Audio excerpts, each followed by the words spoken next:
Bom dia a todos. Agradecendo a presença num sábado de manhã. Esse Fórum de Dor, ele é realizado pelas 3 entidades médicas, né? CREMEP, Associação Médica e CIMEP, com a iniciativa da Câmara de Cuidados Paliativos, a Câmara Temática do Conselho. Então, espero que ele se repita anualmente. A tendência das câmaras técnicas é de fazerem eventos pelo menos anuais de cada tema.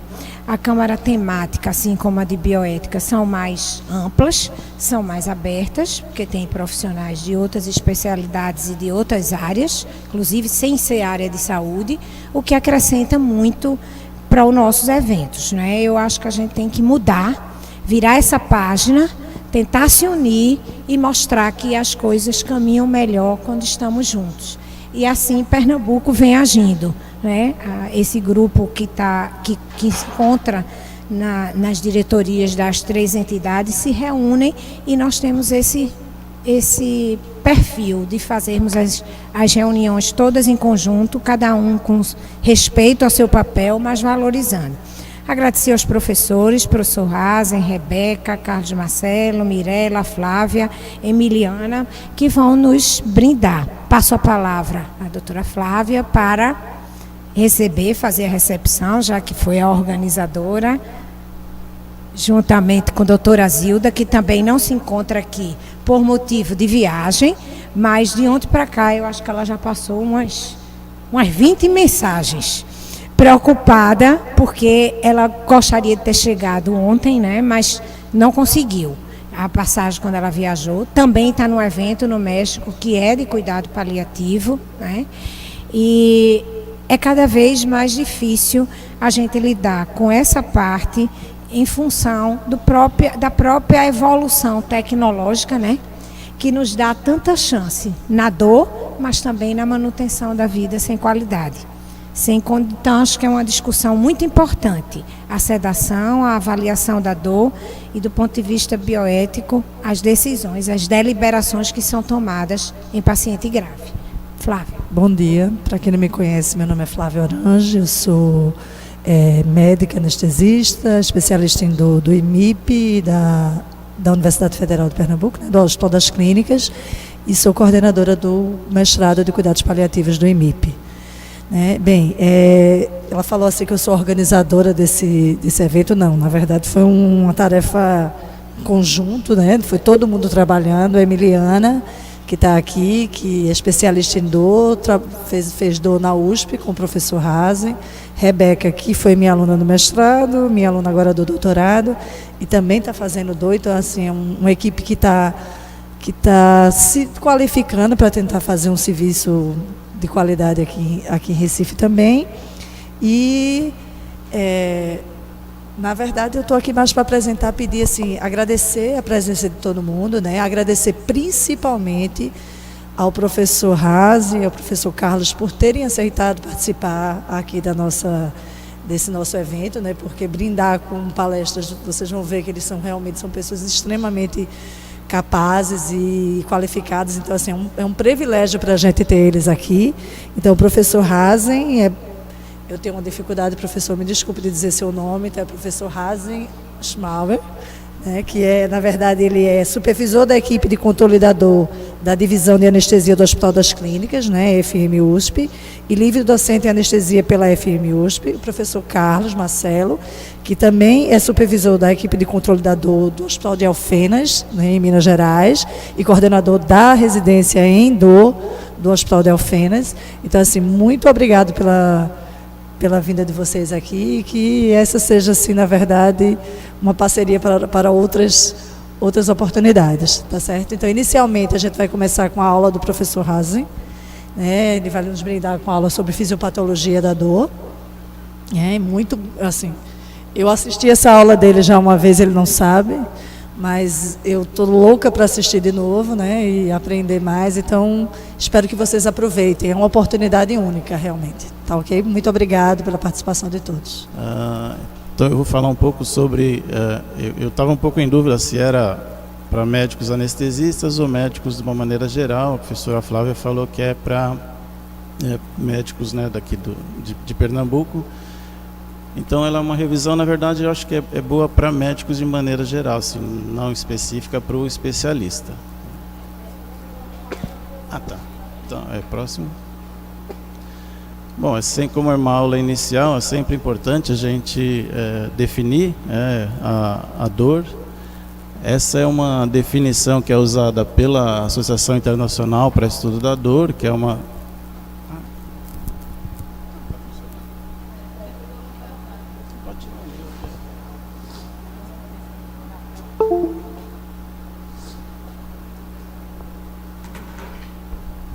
Então, uma sensação e experiência emocional desagradável associada à lesão tecidual real potencial ou descrita em termos dessa lesão. Então, nessa definição, é importante que a gente já saiba que a dor ela tem mais de uma dimensão, mais de um componente, e o componente da desagradabilidade ele é muito importante. Então, não só a sensação, né? Estou com uma dor no meu braço, mas a sensação de que essa dor no meu braço ela é muito desagradável. E foi colocado na definição que ela é associada a uma lesão real ou potencial, né? Então, na verdade, aqui se já se coloca que a dor não necessariamente está ligada a uma lesão tecidual. E colocaram também que ela é descrita em termos dessa lesão. Isso porque é difícil no nosso modo de pensar não associar a dor a uma causa. Então, às vezes, como eu sou anestesista, então às vezes é comum no ambulatório virem pacientes com lombalgia e falarem: olha, minha dor começou há 20 anos depois que eu fiz uma hack, né? A hack, a agulha é uma agulha muito fina, não vai dar lesão, poderia até dar uma lesão neuropática de caldequina, mas não uma lesão musculoesquelética que durasse 20 anos. Mas é difícil para uma pessoa não relacionar a sua dor a algo que a desencadeou. Então, por isso que ele a descreve em termos de uma lesão, que pode ser real ou muitas vezes potencial. Tá? Existe uma outra definição que é muito, acho que os enfermeiros eles gostam muito, né? Então, dor é tudo que a pessoa experimentando diz que é e existindo quando ela disser que existe. Então, é aquela definição que você depende totalmente do paciente em relação à sensação. Dor é um sintoma, a gente sabe que é um sintoma, então é muito mais uma função de autorreferência do que de uma observação. A gente pode inferir através de alguns comportamentos que o paciente sente dor, mas ela é uma experiência mental e consciente. Então o paciente ele precisa estar consciente e dizer que ele está sentindo dor. Em anestesia, a gente, com o paciente anestesiado, a gente costuma ver os sinais indiretos, né? Taquicardia, hipertensão, lacrimejamento, e nós dizemos que o paciente está sentindo dor, mas em tese a gente não poderia, tá? Mas a gente sabe que sim, porque são sinais indiretos, principalmente numa dor aguda. Então, o interessante dessas duas definições é que eles colocam que a experiência dolorosa ela é mais do que uma lesão, né? Que a experiência é maior do que uma lesão que gera uma resposta do sistema nervoso, né? E ela envolve mais do que o tratamento daquela lesão que muitas vezes foi a causadora da dor inicial. A dor ela tem um significado evolutivo, então isso ao longo da evolução, são mecanismos de proteção que a gente tem frente aos estímulos que vêm do meio ambiente. Geralmente a gente tem que lidar com calor, com frio, com estímulos mecânicos, né? Estímulos cortantes. Então a gente tem que ter métodos de observação, de percepção desses estímulos danosos que causam, em última instância, uma dificuldade na nossa sobrevivência e nos protegermos dela, né? Então, aqui na espécie humana, então você vê uma paciente que teve uma analgesia congênita, você vê que os lábios dela são todos deformados. As mãos também deformadas. Isso por quê? Porque não percebem um estímulo químico, um estímulo mecânico, um estímulo térmico, e ao longo do tempo isso vai causando lesão e dificilmente a gente encontra. Então você vê que é uma face de uma pessoa jovem, a expectativa de vida acaba sendo muito curta, né? Como eu falei, esse alerta da dor, ele é um alerta contra agressões que vêm do meio ambiente, que colocam em risco a integridade, a sobrevivência e, em última análise, assim, o importante da gente, quer dizer, o ser humano, qualquer animal, na verdade, a ideia é só se reproduzir. Chega à idade adulta, se reproduz, mantém a espécie. Se você não chegar à vida adulta, você não vai se reproduzir, com o tempo a sua espécie, em última análise, pode se extinguir. Então a dor ela tem um valor muito importante na preservação da espécie, no nosso caso da espécie humana. Agora é interessante que ao longo de muito tempo a dor ela sempre foi vista, é claro, pela ignorância, digo ignorância em relação a conhecimento, né, sem sentido pejorativo, mas a ignorância dos fenômenos causadores da dor. Então ela sempre foi vista, né, como uma punição por pecados, atividades maléficas, prenúncio de morte, que em alguns setores faz sentido. Isso porque, como ela era muito pouco conhecida, a medicina ela era praticada por sacerdotes, que tem essa ligação entre o espiritual e o físico. Então acabava contaminando, né, a prática médica com esses outros componentes imensuráveis, né, que a gente não tem como medir, ou não se sabia como medir, né. Isso é histórico na Suméria, no Egito, mesmo na história do cristianismo, né, ou do monoteísmo, né. Então Adão e Eva vindo como uma história de sofrimento, saída do mundo espiritual, né. Então isso é uma coisa que já faz parte da nossa história, principalmente no mundo ocidental. Durante a Idade Média houve uma diferenciação entre a parte oriental do mundo, a parte ocidental do mundo. Na parte oriental do mundo, a medicina já começou a ser vista como algo humano, né, que precisaria de estudo. Então, Avicena, vocês veem que sugeriu que a dor era uma qualidade sensitiva, distinta das demais e localizada no cérebro. Isso aconteceu em 1100. Então, é um conhecimento muito grande, né, para a gente ter há 1000 anos atrás, né, uma coisa que outros locais não se tinha, né. E lá se usavam já alguns analgésicos para tratamento de doença, não só a parte, né, de abençoar, né, assim, fazer umas práticas mais religiosas. No Ocidente ainda se via a dor como uma expiação, né, que eventualmente levava a recompensa, então o sofrimento fazia parte da elevação espiritual, né. A cura mais pela fé do que por remédios. A partir do momento do final da Idade Média, houve a separação entre religião e ciência. Isso permitiu a eclosão do conhecimento e o início realmente da medicina como a gente conhece hoje em dia, né? Começou a se fazer dissecção, um tratamento mais científico, você conseguia estudar, né, os que era proibido, né, a profanação do corpo, e a partir daí a medicina evoluiu de uma maneira muito, muito grande, né? E aqui é só para mostrar para vocês como a gente, como médico, nós temos algumas dificuldades. Uma delas é que nós gostamos de ter certezas, né? Então, o senhor tem isso, né? O senhor vai tomar isso, né? É como se a gente precisasse. A gente não trabalha com médias ou probabilidades, a gente gosta de certezas.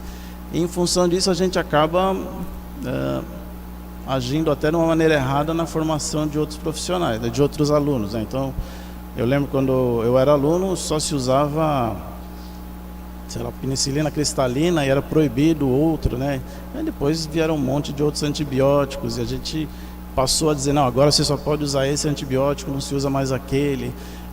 Eu acho que a gente não precisa de tantas certezas, porque isso gera problemas e até na dor isso era conhecido. Então, se você pensar assim, como evoluiu, né, a detecção do estímulo doloroso, isso aqui é de inicialmente, vou falar desse aqui.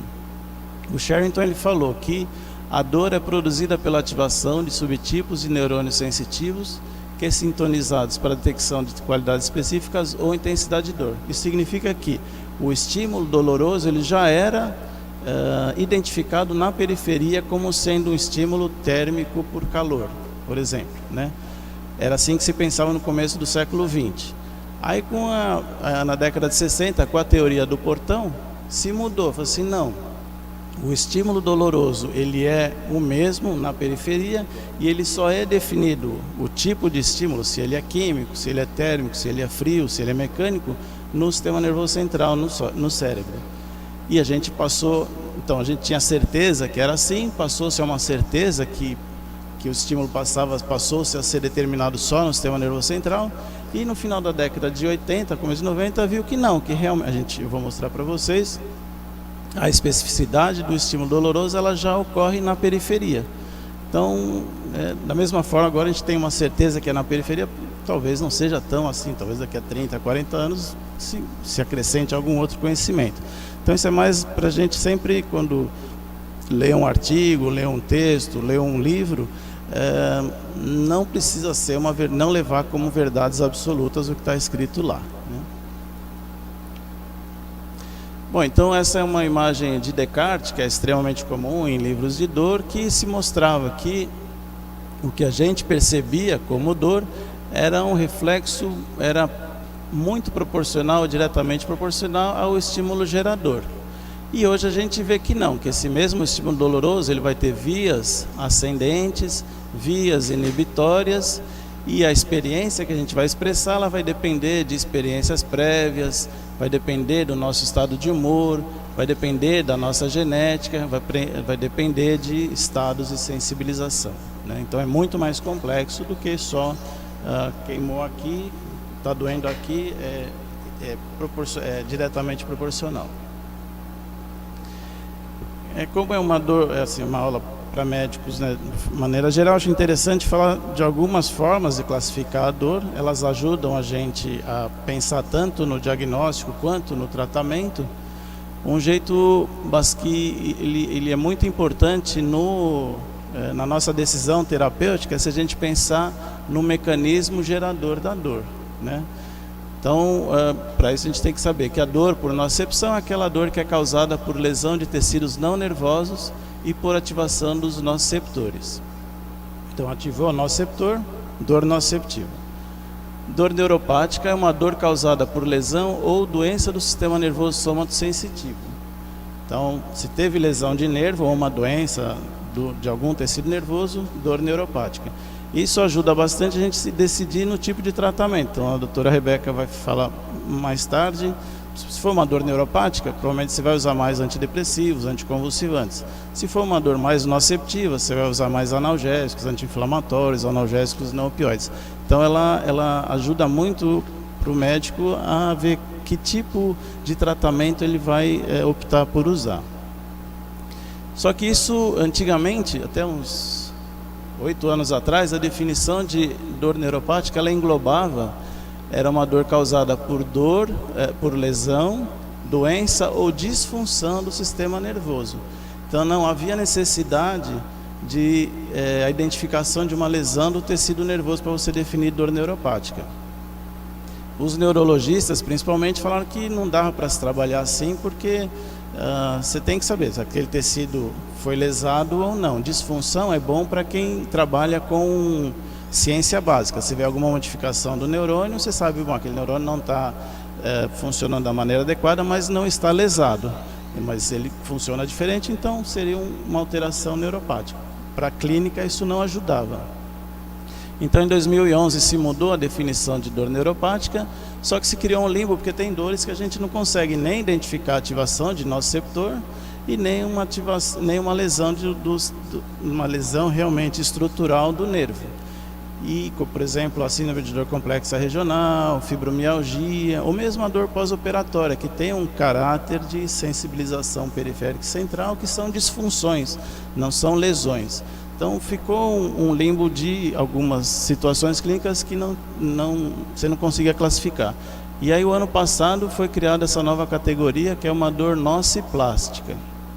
Então seria uma alteração plástica da plasticidade do neurônio, no caso do nociceptor, né? Sem necessariamente uma lesão. Então, dor causada por alteração da nocicepção, sem evidências de lesão tecidual, então já sai aqui da dor por nocicepção, causando ativação de nociceptores ou evidência de doença ou lesão no sistema nervoso somatosensitivo. Então você não tem nem evidências de lesão tecidual não nervosa, nem evidência de lesão tecidual de tecido nervoso, que seriam esses tipos de situações clínicas que eu falei para vocês. Então ela é interessante para, como eu falei, para a decisão terapêutica. Um outro jeito de classificar, que é mais frequente, né, a gente aprende na escola, nas nossas faculdades, são as classificações por topografia, por segmentos anatômicos mesmo. Ou uma classificação temporal, em tempo realmente de dor, uma dor aguda, subaguda, dor crônica. Ou uma outra classificação que é diferenciando uma dor somática de uma dor visceral, que é interessante. Você às vezes, se fica realmente, principalmente em dor abdominal, a gente fica na dúvida se é uma dor mais de parede ou uma dor mais de vísceras, né, abdominais. Então, esse tipo de classificação também é importante, até porque a caracterização da dor, apesar de a gente ter dificuldade em diferenciar, às vezes a gente tem aquela ideia que uma dor somática ela é mais bem definida, mais bem localizada, a gente consegue discriminar melhor. Uma dor visceral é aquela dor mais mal localizada, mais difusa, né, tipo cólica. Então existem as características dos dois tipos. Às vezes é mais difícil de diferenciar, mas de maneira geral a gente consegue. Então essas são as classificações usuais. Um pouco de fisiopatologia em si. Então a gente aqui é mais mostrando então aquela parte do Descartes assim, um pouquinho mais a fundo. Então seria a lesão, né, o estímulo nociceptivo, que vai ser conduzido principalmente então por fibras amielinizadas, que são as fibras C, ou as fibras pouco mielinizadas, que são as fibras A delta. A partir daí a condução é feita até o gânglio da raiz, até o corno dorsal da medula, onde temos a primeira sinapse entre o neurônio de primeira ordem e o neurônio de segunda ordem. A partir daí cruza-se o estímulo, vai subir por várias vias, a mais nova, né, e a mais bem definida é a do trato neoespinotalâmico, vai até o tálamo, posteriormente vai para a área cortical, algumas áreas mais límbicas, então a área cortical mais somatosensitiva, para identificação e discriminação da dor, a área mais límbica, mesolímbica, mais relacionada ao componente afetivo da dor. E existem vias descendentes, modulatórias e inibitórias da dor, que são essas aqui em azul, que também vão... a via terminal acaba sendo no corno dorsal da medula. Então, essas vias inibitórias, elas acabam modulando o estímulo que está vindo da periferia, de preferência uma modulação inibitória descendente, diminuindo a sinapse entre o primeiro e o segundo neurônio e diminuindo a sensação dolorosa. Uma coisa interessante que a gente sabe, nós temos diversas sensibilidades, né? Então, sensibilidade tátil, proprioceptiva, estímulo mecânico, estímulo térmico, que eles são necessários na nossa vida de relação. Eu tenho que saber se está frio ou não, eu tenho que saber se está calor, sem que isso cause-me dano algum. Eu tenho que saber se o chão está bem, se ele é rugoso, se ele é liso, né? Isso é normal. E a diferença entre esses estímulos, então mecânico, térmico e o estímulo térmico doloroso, o estímulo térmico e mecânico doloroso é basicamente a intensidade. Então, um chão rugoso, um estímulo mecânico normal, mas se tiver uma agulha lá embaixo, é um estímulo mecânico mais intenso, capaz de me causar dano. E isso é percebido por sensores diferentes, né? Então, normalmente os nociceptores eles estão silentes, eles não atuam. A partir do momento que aquele estímulo mecânico, térmico, químico, ele se torna mais potente ou potencialmente mais danoso, aí o nociceptor é ativado, né? Então a diferença entre as sensibilidades normais e a sensibilidade da nocicepção é basicamente a intensidade do estímulo. E esse estímulo ele é captado pelo neurônio pseudonipolar, né, que é o principal neurônio envolvido na transmissão da sensibilidade dolorosa. Esse neurônio pseudonipolar, também chamado de aferente primário, ele tem que estar presente então em todo o organismo, né, já que todas as áreas têm que ser monitoradas, seja relação externa com o meio, seja o nosso meio interno, né? Então, se for segmento cefálico, mais pelo gânglio trigeminal, o restante do organismo, mais pelos gânglios das raízes dorsais, né? Vísceras, uma parte pelo gânglio nodoso. Então, cada região vai ser inervada de uma maneira, de modo a receber esse input, essa informação da periferia. E é interessante que intuitivamente a gente sabe, se eu botar o dedo numa vela acesa, vai me queimar.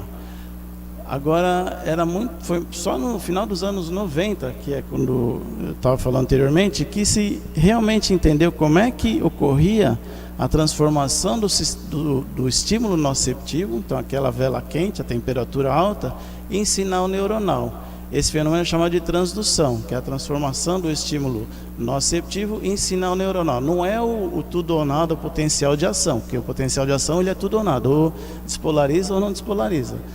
E a transdução não, é o evento anterior, são micro ou pequenas despolarizações que vão chegar num ponto e que aí sim você vai deflagrar o potencial de ação, tá? Então esse fenômeno é chamado de transdução. E ele vai ter que ocorrer para os diversos estímulos que podem causar dor. Então seja um calor, seja frio, mecânico ou estímulo químico tipo ácido principalmente. E no final da década de 90, de 80, foi descrito o primeiro canal, o primeiro receptor responsável pela transdução de um estímulo doloroso, que era o TRP, que é um canal de potencial transitório, receptor de canal potencial transitório. Então se tem uma pequena despolarização e logo depois ele para de atuar, Então, ou vai realmente deflagrar depois o potencial de ação, ou não acontece nada. E ele é um canal, basicamente, então, canal de cátion, já que toda a deflagração em tecido excitável é por entrada de cátions, não de ânions, então você tem a despolarização é feita à base de entrada de cátions para dentro da membrana plasmática, por intracelular. E é basicamente às custas de cálcio. Aqui é interessante fazer um paralelo. Então, assim, quando a gente fala em transdução, geralmente é a entrada de cálcio. Quando a gente fala de transmissão, realmente, do estímulo doloroso, do estímulo nervoso, de maneira geral, aí é a entrada de sódio. Os dois são cátions, são íons positivos, mas para iniciar um processo de microdespolarização, a gente chamar assim, seria o cálcio, e para manter ou deflagrar seria o sódio, tá? E o primeiro que foi descrito é esse, que é o TRPV1, que é o vaniloide, que é um canal permeável principalmente a cálcio, e é o canal responsável pela sensação da capsaicina, da pimenta vermelha. Então, quando a gente come uma pimenta vermelha, a sensação que a gente tem é uma sensação de ardor, de calor, na boca, E realmente, quando a gente se queima, a sensação que a gente tem é de ardor, de calor, Então é o mesmo receptor da capsaicina, que é a substância da pimenta que ativa esse nociceptor, é o mesmo receptor responsável pela transdução do estímulo térmico de calor, Então uma temperatura acima de 43 graus, que é quando começa a ter desnaturação proteica irreversível, você ativa o nociceptor, do calor. Tudo bem? A mesma coisa, a gente... e como é um receptor de calor, a gente tem que ter ele também presente nas diversas áreas do organismo que podem receber algum estímulo térmico que possa ser danoso. Um outro tipo de receptor, mesmo grupo, TRP, mas esse é chamado de melastatina, é o TRPM8, que é um canal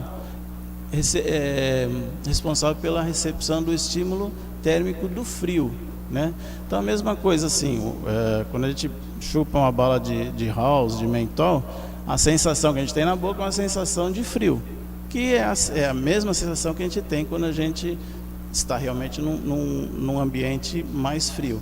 Então, o receptor responsável pela recepção de temperatura mais fria é o TRPM8, nosso sensor. Então, a gente já tem um sensor para temperaturas mais altas, TRPV1, tem um sensor para temperatura mais baixa, o TRPM8, Aqui, acho que muitos já comeram por engano uma dose mais alta de wasabi, aquela raiz forte lá dos japoneses, lá que você come, aquilo sobe que nem... dá uma sensação muito... E é chamado de compostos naturais pungentes, é um nome assim, até o nome é pungente, né? E também é um receptor também, mas esse é mais um receptor de reagentes químicos do meio interno, é o TRPA1, anquirina 1, tá bom? Então também temos mais um tipo de receptor, um canal também iônico, responsável pela recepção do estímulo de algumas reações químicas que acontecem no nosso organismo e que devem ser monitoradas. Então aqui só mostrando, por exemplo, né, a gente tem um receptor TRPV1, TRPA1, os dois responsáveis por estímulos diferentes, né, um sensor, um de estímulo térmico calor.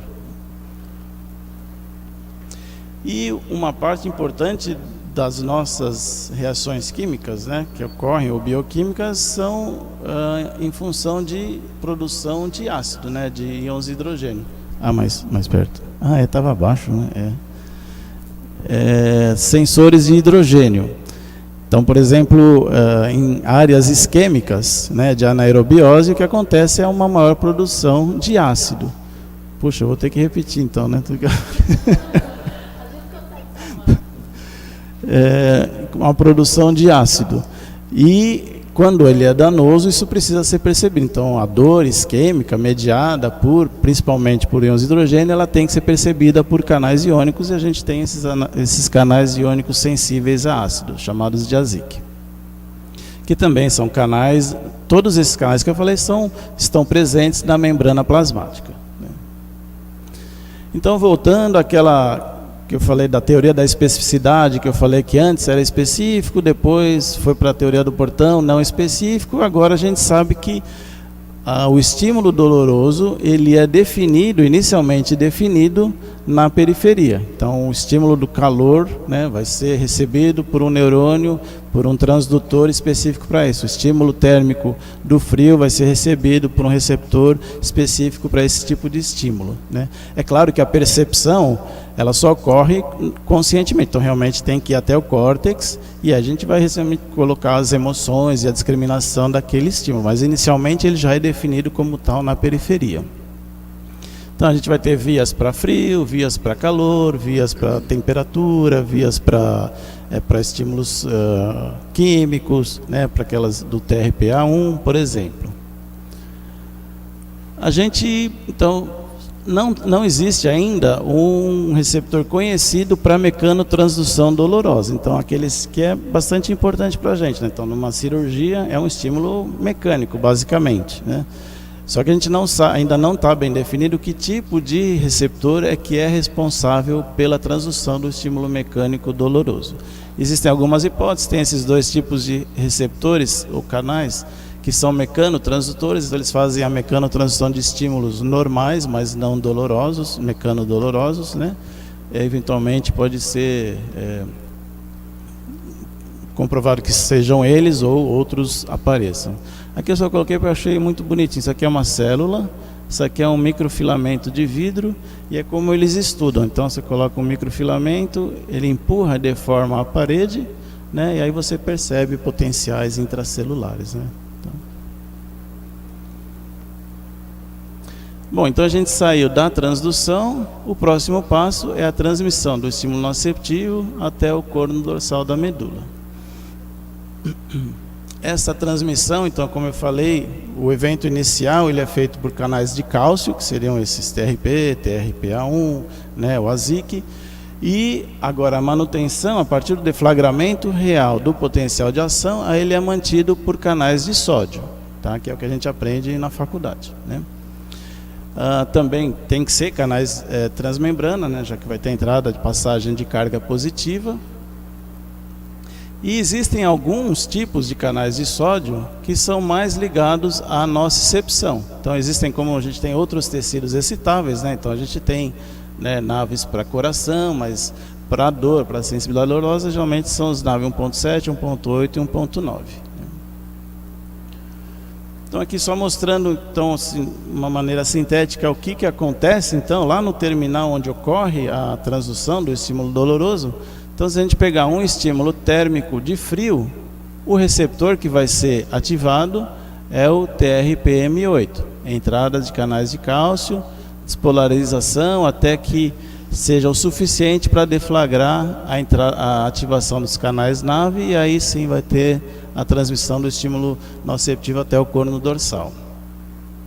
Se a gente pegar um outro tipo de estímulo, então um estímulo aqui, uma temperatura normal, 30 graus, mais um estímulo mais à base de pimenta, que é aquele semelhante ao wasabi. Então, o canal ativado vai ser o TRPA1, né? Entrada de canal de sódio, canal de cálcio, até que a quantidade seja tão grande que ative os NAVs, ative os outros canais de sódio, despolarização e transmissão do estímulo elétrico até a próxima sinapse, né? Então, de maneira geral, seria isso, como aconteceria a transdução e transmissão do estímulo doloroso lá na periferia. Essa transmissão, então, esses noceptores, eles estão presentes em duas fibras principais, que é a fibra C e a fibra delta.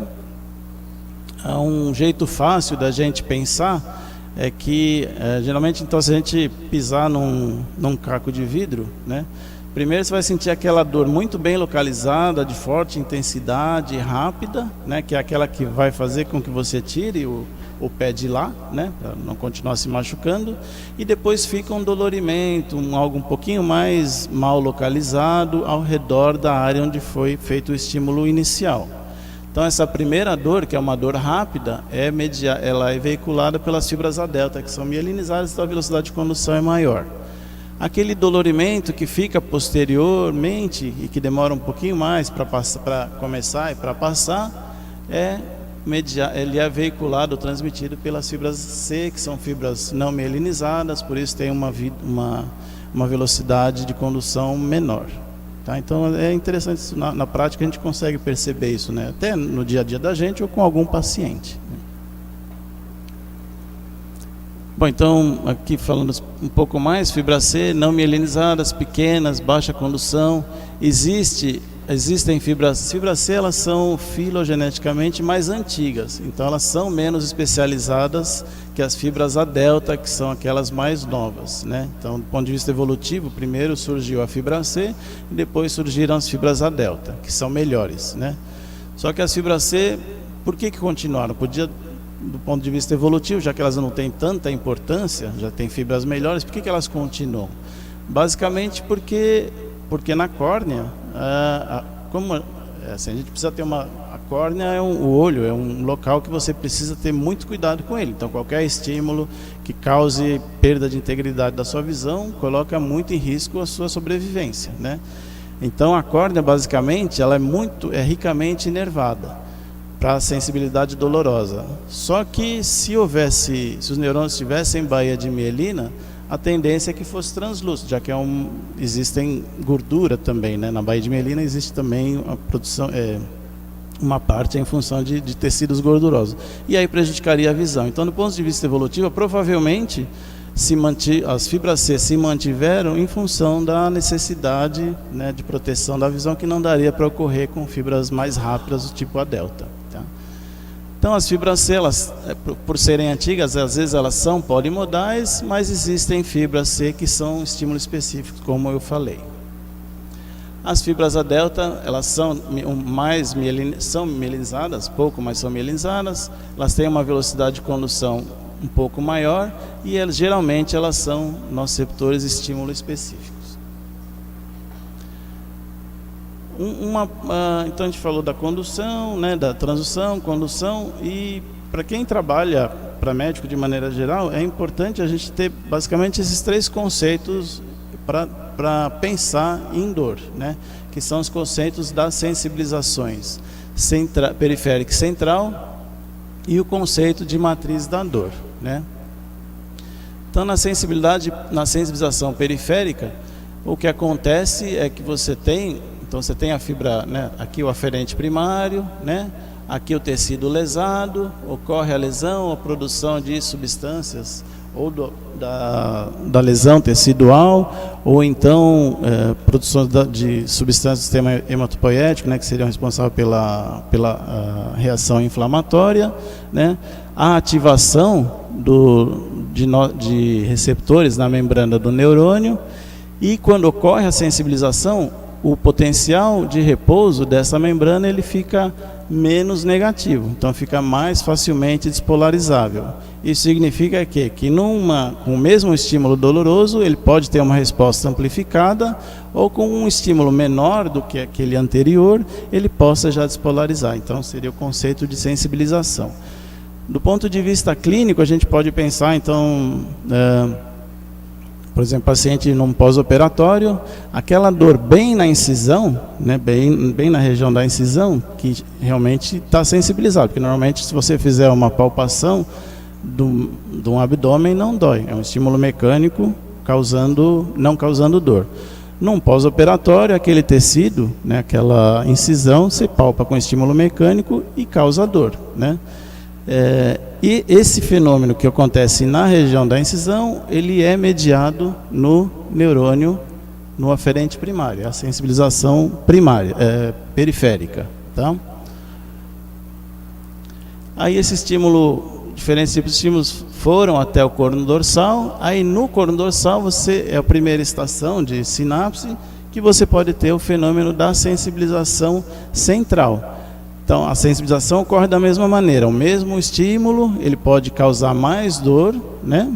Ou um estímulo mais leve passa a causar dor. Isso o conceito é o mesmo, sensibilização. Só que um é mediado no aferente primário e o outro é mediado no segundo neurônio, que seria esse aqui, o neurônio de segunda ordem.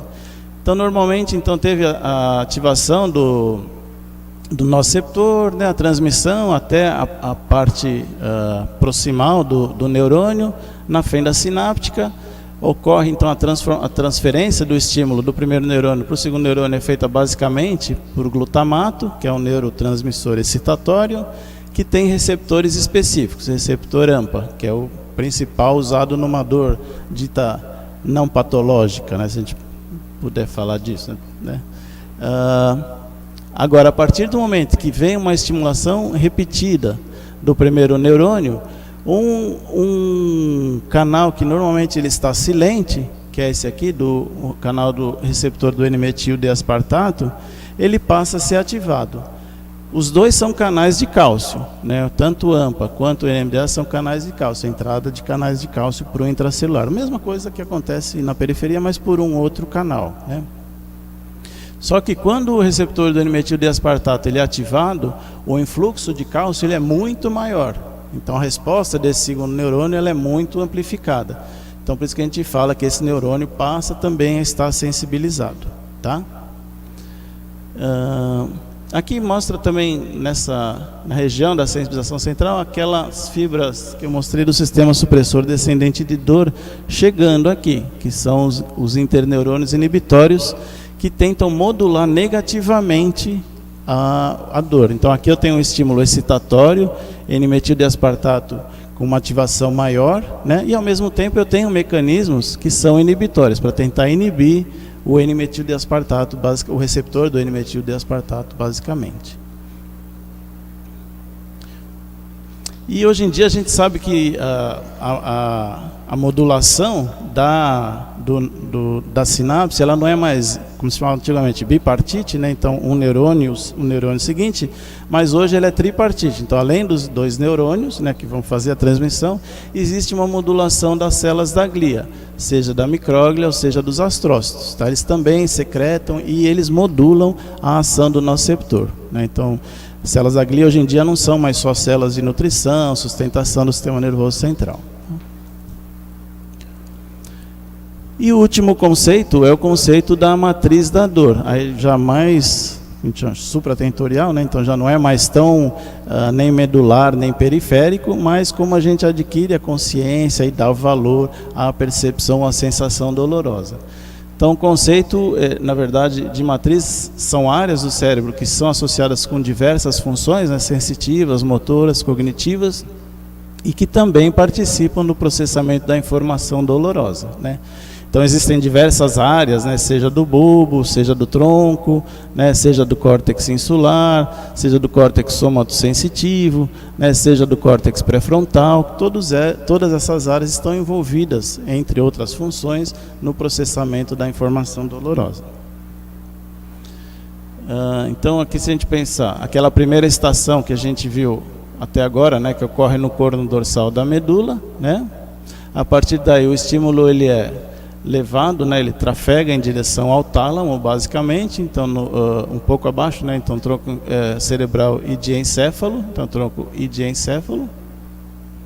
Aí depois existe uma via que é mais a via que dá a parte da desagradabilidade da dor, né, que ela é mediada pela amígdala, mediada pelo córtex anterior do cíngulo, pelo córtex pré-frontal, pelo córtex da ínsula, que são áreas que também têm receptores, então eles estão ligados à área do vício, né? Então são áreas, a gente chamada da recompensa, aquelas vias da recompensa, são muito mediadas por dopamina, elas também estão envolvidas nas vias da dor, moduladas negativamente, né? Então diminui a produção de dopamina, por exemplo, você sente menos bem-estar do que quando você está numa situação de não dor, né? E estão ligadas às áreas do vício, então aquela ativação, o vício que a gente trabalha com dor, ou mau uso, né, que tem com algumas substâncias, principalmente os opioides, também você tem uma interrelação bastante grande com a amígdala, córtex pré-frontal e córtex anterior do cíngulo, tá? E a via mais tradicional ligada, aquela parte mais discriminativa, né, que é o córtex somatosensitivo, área 1, área 2, né, e também uma parte do córtex singular. Então a gente tem aquelas duas, córtex insular, desculpa. Então a gente tem aqueles dois componentes principais da dor, né? Um que é o discriminativo, que é importante para a gente saber, eu pisei num vidro, cortou meu pé, está doendo, né? É importante a gente saber isso, e ao mesmo tempo, mas isso não seria suficiente, eu tenho que sentir mal de estar com aquele pé cortado, senão não adianta nada. Então eu tenho que ter o componente dessas vias límbicas, mesolímbicas, né, córtex pré-frontal, núcleo accumbens, todas elas relacionadas a dar essa parte que é ruim sentir dor, para que eu consiga, né, agir de maneira, aí ver a motivação, a parte cognitiva, para que eu me proteja daquele estímulo. Eu acho que era basicamente isso. Não, desculpa, eu vou falar um pouquinho da parte do córtex, do sistema supressor descendente supressor de dor, né? Que basicamente ele é composto por três substâncias, então três neurotransmissores, que seriam a serotonina, a noradrenalina e os opioides, né? Basicamente, e são então uma via, né, é mediada, que são os neurônios serotoninérgicos, né, que eles saem do tronco e que vão se projetar lá naquele corno dorsal onde eu mostrei anteriormente. É uma via modulatória inibitória. A gente usa, né, os inibidores de captação de serotonina, noradrenalina, que são os antidepressivos duais, ou tricíclicos, como uma base no tratamento da dor crônica. Por quê? Porque eles vão agir vão aumentar, né, a presença dessas aminas na fenda sináptica, diminuindo a dor. Um outro tipo de neurônios são os neurônios adrenérgicos. O principal lugar onde é produzido é no locus cerúleus, né? Também são vias descendentes, elas são produzidas aí e descem lá. O ponto final seria também no corno dorsal da medula. Uma via bastante importante que é a PAG, né? Que é a substância cinzenta periaquedutal, que você tem uma produção grande de opioides endógenos, então as encefalinas, endorfinas, que também vão tanto ter uma ação local quanto uma ação inibitória espinhal, né? Então a gente tem então basicamente são esses três, além da GABA, né, e glicina, mas principalmente serotonina, noradrenalina e os opioides endógenos, né, que são os principais responsáveis pelo nosso sistema supressor descendente de dor. Acho que não precisa, já falei anteriormente. Era isso, então. Obrigado.